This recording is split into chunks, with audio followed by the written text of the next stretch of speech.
본 말씀을 통해서 지혜의 결실이라는 제목으로 하나님의 말씀을 증거하겠습니다. 보이는 것은 보이지 않는 것에서부터 이루어집니다. 잘 차려진 한 상의 밥상은 그 음식을 준비한 손길이 보이지 않는 곳에서 있었기 때문에 놓여진 겁니다. 그래서 보이는 것으로만 판단하는 사람들은 어린아이와도 같고, 그 이면과 보이지 않는 것까지 헤아릴 줄 아는 자들은 장성한 자와 같아서 지혜롭다라고 말할 수 있습니다. 열매를 맺힌다, 결실을 한다라고 하는 것은 이 식물의 종류에 따라 다르겠지만, 우리가 보통 생각하는 나무를 생각하게 되면 뿌리에서부터 수분과 양분을 받고 줄기를 통하여 전달이 되어 가지와 잎에서 열매를 맺히는 겁니다. 그러면 이 잎에서 맺혀진 열매라고 하는 것은 그 이동 통로인 줄기와 또 근원이 되는 뿌리의 힘을 논하지 않고서는 결실을 할 수가 없죠. 우리가 지혜를 말할 때도 마찬가지인데, 우리가 어떻게 하면 좀 더 지혜로운 자가 될까? 오늘 본문에서는 특별히 솔로몬의 지혜에 관하여 말하고 있는데, 우리가 이것을 통해 가지고 솔로몬처럼 지혜롭자, 그렇게 되자는 건 아닙니다. 그런데 이 일반 서적 가운데 성공한 사람들의 특징, 그런 책들이 있습니다. 성공한 사람들을 가만 보니까 이러이러한 특징들이 있더라. 그것을 책으로 표현했는데, 그걸 보는 사람들은 내가 비록 성공한 사람 아닐지라도, 성공한 사람은 이런 특징이 있는가 보다, 그런 것을 보고 배울 수 있는 그러한 기회가 되는 것처럼, 우리가 솔로몬의 지혜를 말한다 할 때도 우리가 어떤 애 하나 한번 반 짝짝 갈라가지고 나눠줄까? 그런 의미가 아니라, 지혜롭다라고 하는 것은 어떤 면인가? 어떤 모습인가? 어떤 모습으로 살아가는 것이 지혜롭다 말할 수 있겠는가?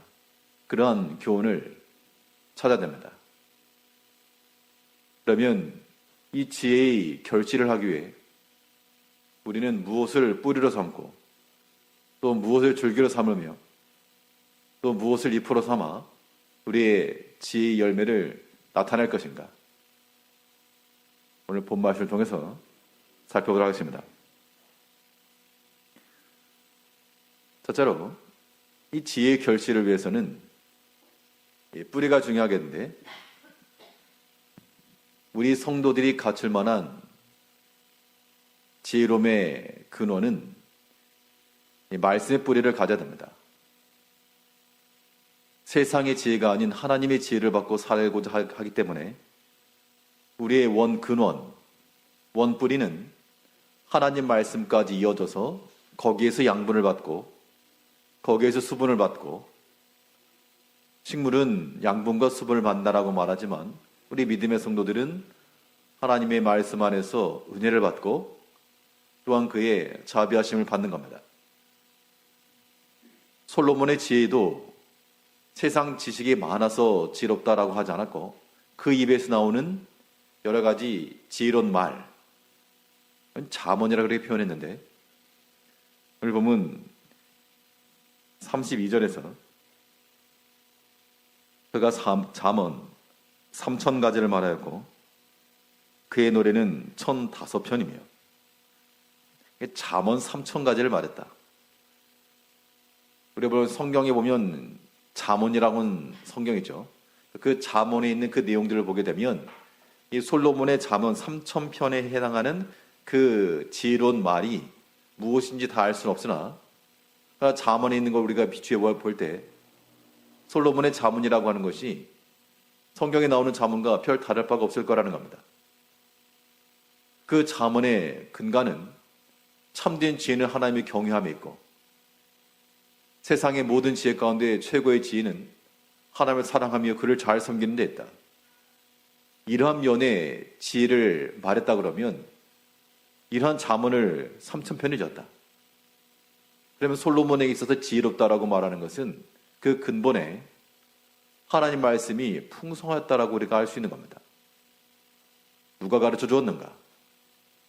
누구에게 배워서도 했겠으나 또 이 지혜를 따라서 그가 그 아버지 다윗을 따라 이 믿음의 길을 걸어가면서 하나님을 깨닫고 그 말씀 안에서 헤아린 그런 지혜 말씀을 얻어낸 겁니다.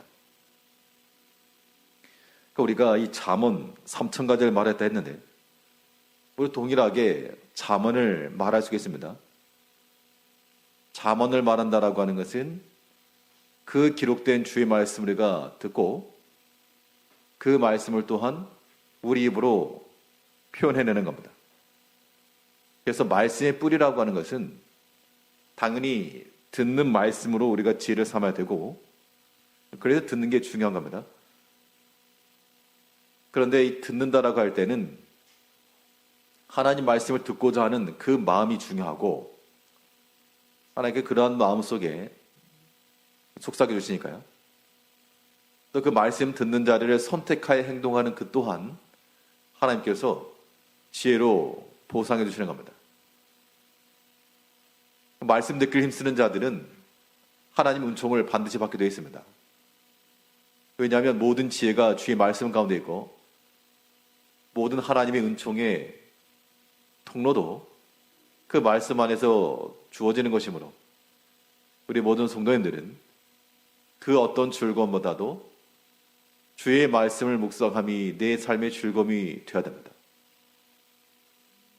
이것은 많은 학식이 있어서가 아니고 학력이 좋아서만도 아니라 하나님의 말씀을 사모하고 그 음성 듣기를 애쓰는 자들에게는 하나님께서 그 마음을 열고 그의 음성을 들려준다는 겁니다. 그것이 우리 마음 가운데 임할 때 우리 마음에 평안함을 얻고 또한 안식함을 얻는 겁니다. 하나님의 말씀 듣는 것이 우리 삶 가운데서 중요하고요. 거기에 한 발 더 나아가서는 들은 말씀이 이제 나의 신앙 고백이 되어서 우리 입을 통해서 나타나는 말하는 말씀이 되어야 됩니다. 그래서 우리가 하나님의 지혜를 갖는다라고 하는 것, 말씀의 뿌리를 둔다라고 하는 것은 들은 말씀이 우리 가운데 풍성할 뿐만 아니라 어떤 경우에는 들은 말씀은 많은데 그것이 그냥 지식으로만 쌓여 있어가지고 사람을 정죄하는 수단이 될 수 있다는 겁니다. 그런데 그거 가지고는 지혜롭다라고 말할 수가 없습니다. 말씀의 뿌리를 둔 지혜라고 하는 것은 우리가 그 말씀을 들었으면 그 말씀대로 우리가 고백하는 겁니다. 말씀의 고백이라고 하는 것은 우리의 입술로 드러날 수가 있고 또 우리의 어린 아이들이 있다 그러면 어린 아이들의 지혜롭다는 걸 판단할 때 어째 뭐 영어를 잘한다, 수학을 잘한다. 그래서 지혜롭다라고 말하지 않고 부모의 말을 잘 듣는 아이들 참 지혜롭다. 어른의 말을 들을 줄 아는 자녀들 참 저거 지혜롭다. 왜냐하면 영어, 수학 이건 부모들보다 더 많이 알 수 있을지 모르나 그러나 삶의 지혜라고 하는 것은 거기에 있는 게 아니기 때문에 그 부모의 지도와 훈계를 잘 받는 것을 보게 되면 소망이 있죠.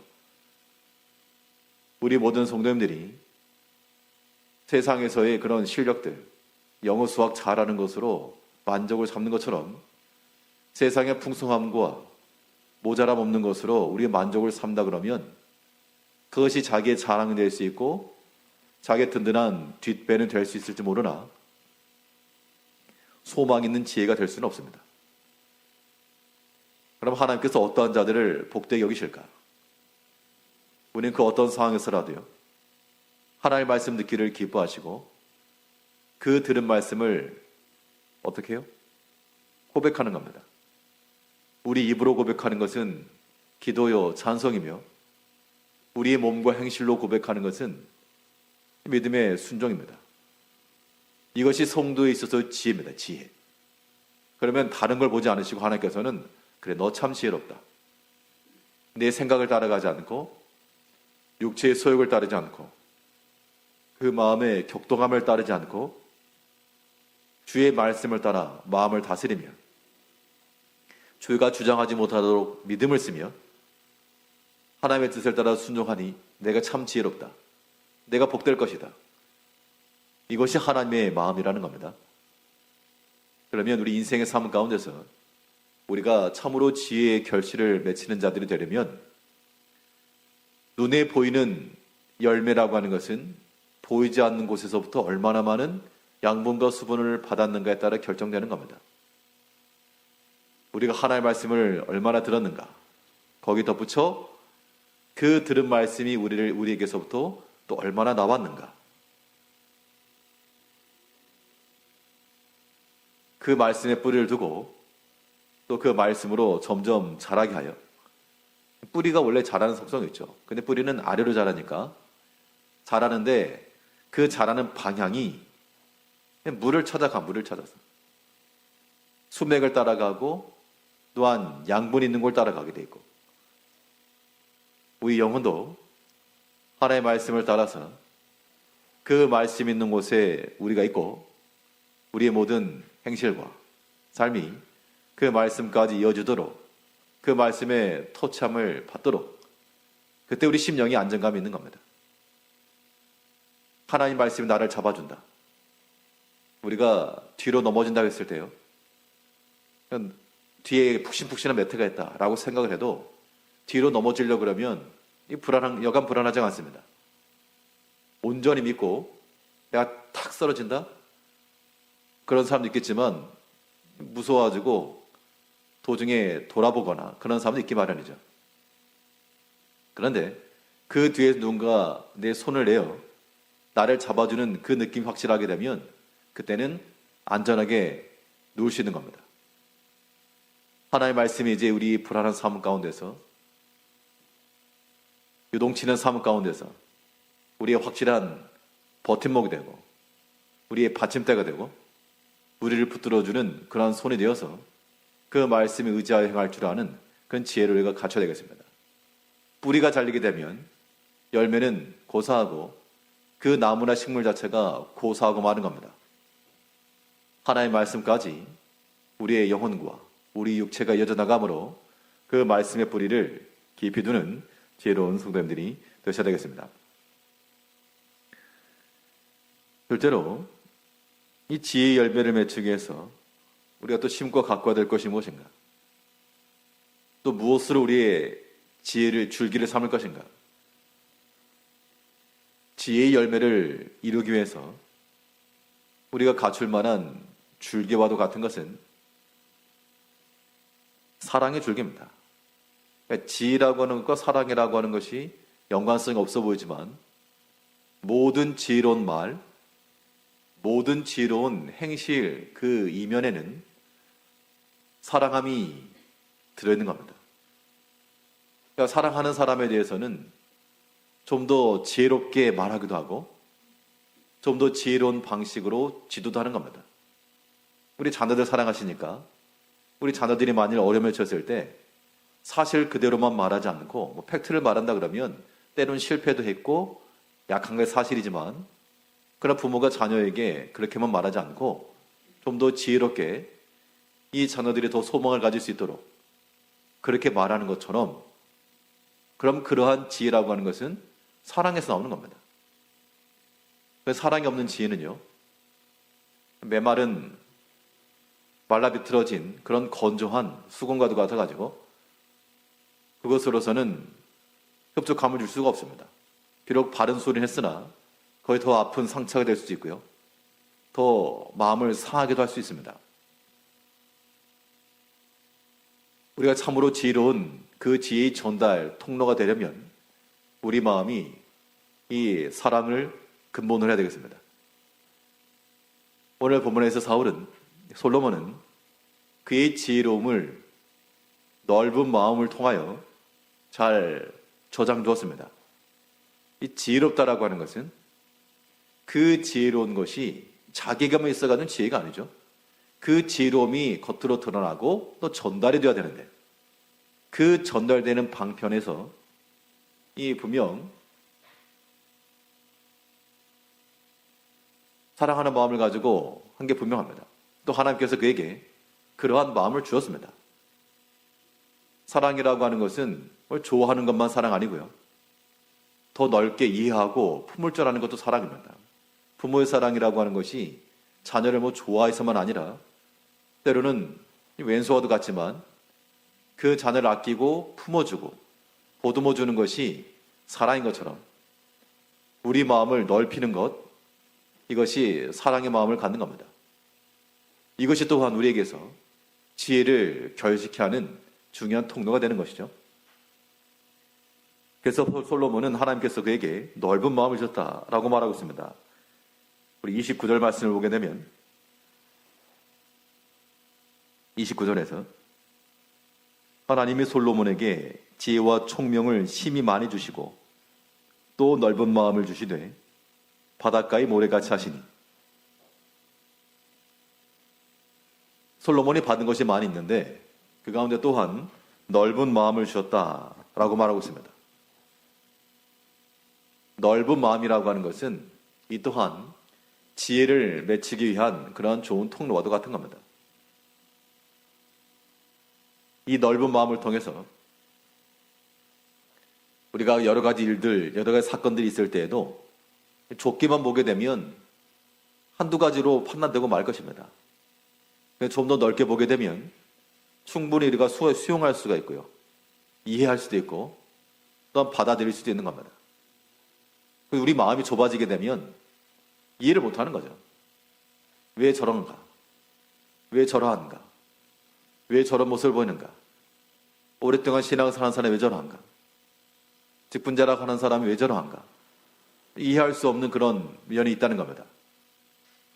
물론 그것이 사실일지라도 우리의 마음을 넓히면 그 또한 받아들이지 못할 것은 아니라는 겁니다.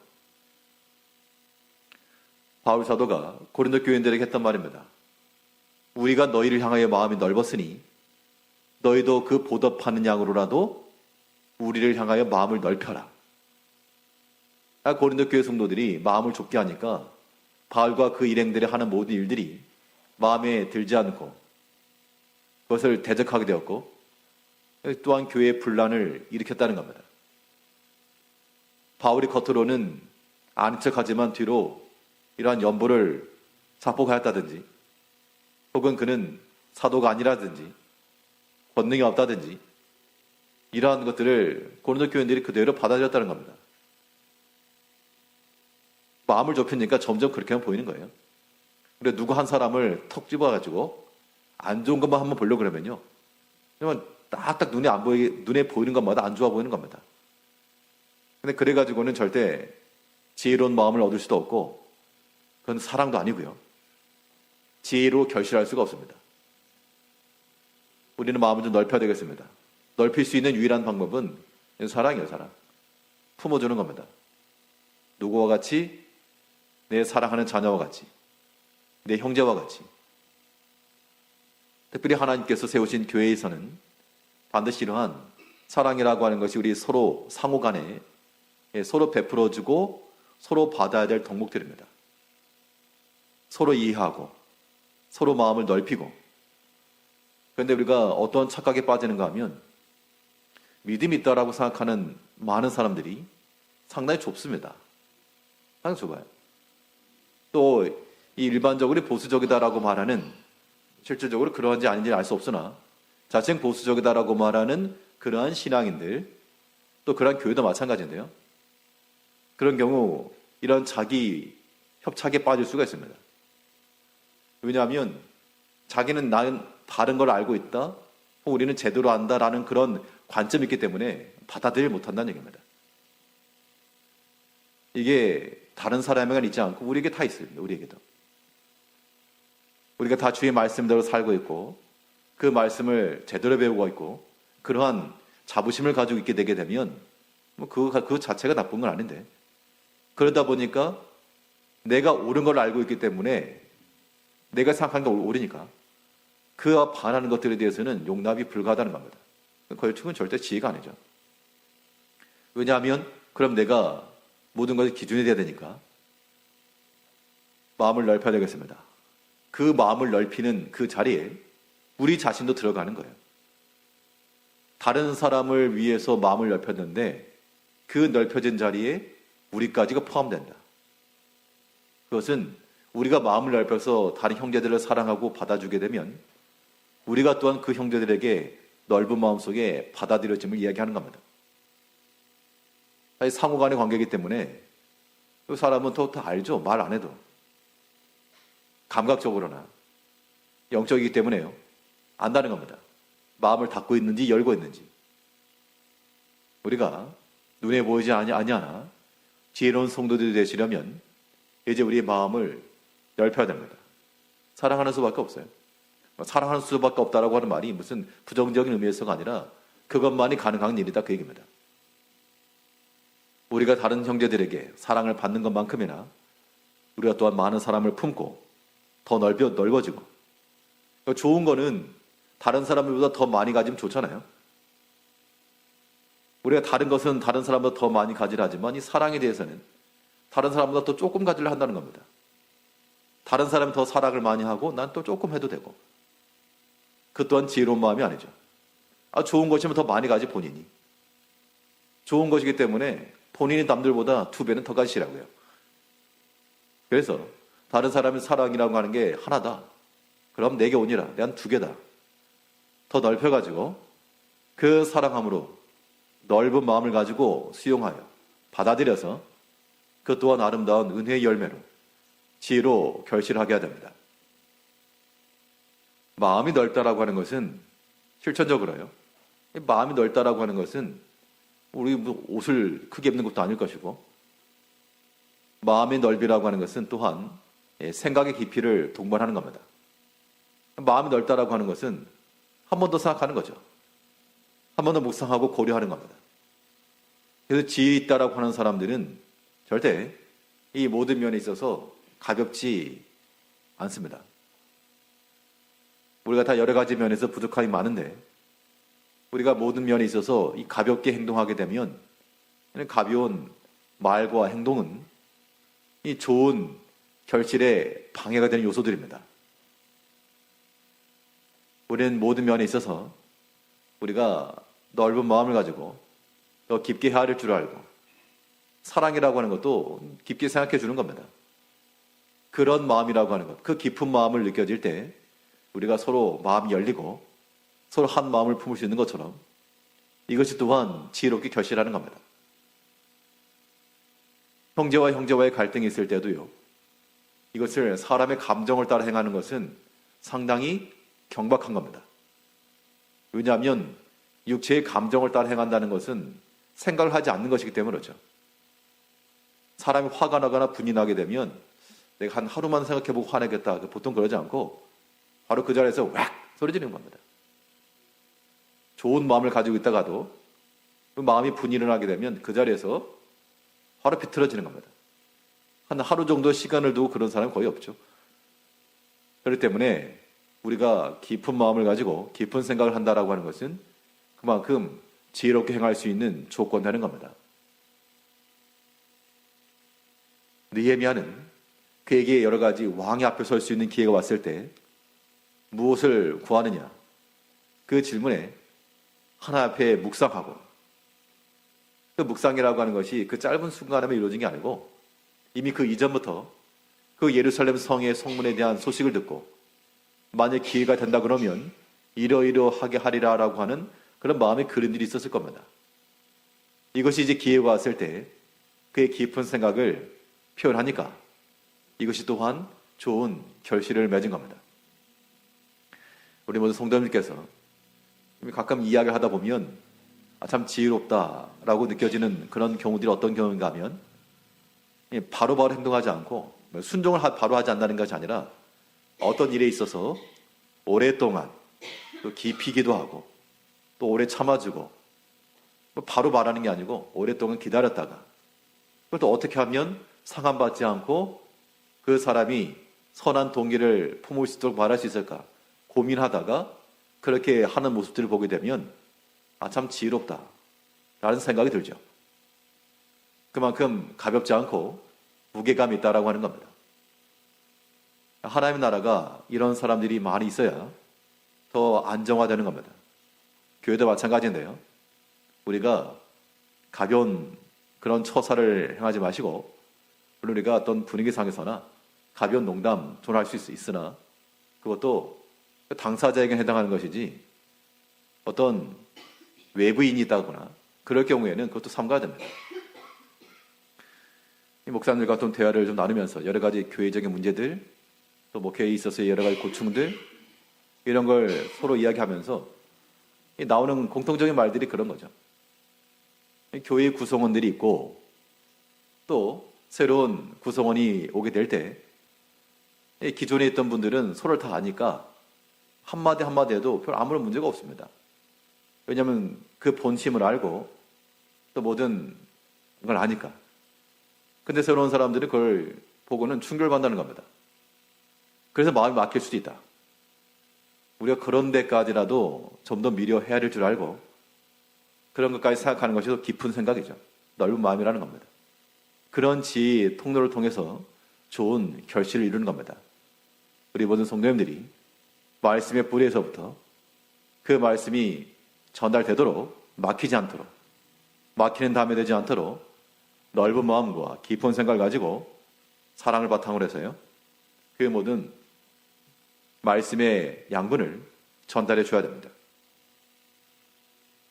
그럼 결과적으로 이 열매가 맺혀야 되겠는데,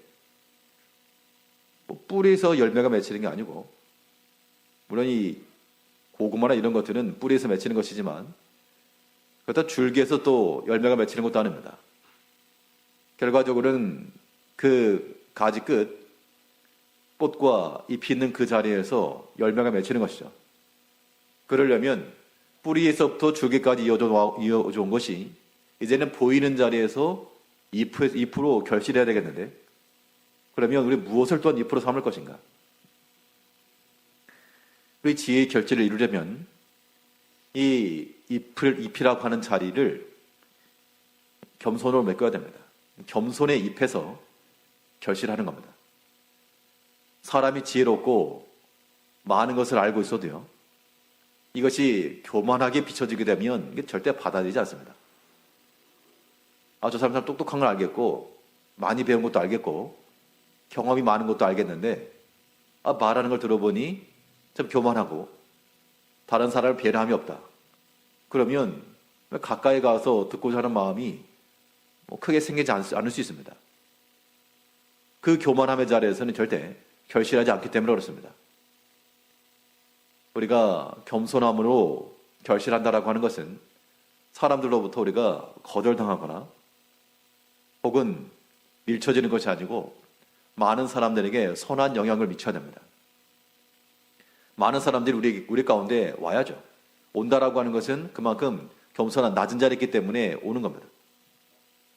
그러면 사람들이 왔을 때 그 사람들에게 믿음의 선한 영향력을 또한 미치는 겁니다. 그러니까 참으로 지혜가 있다라고 할 때는 그 지혜가 다른 사람에 전달되는 겁니다. 어떤 지식을 알고 있는 사람에게도 그 문화생이 되어서 배우겠다.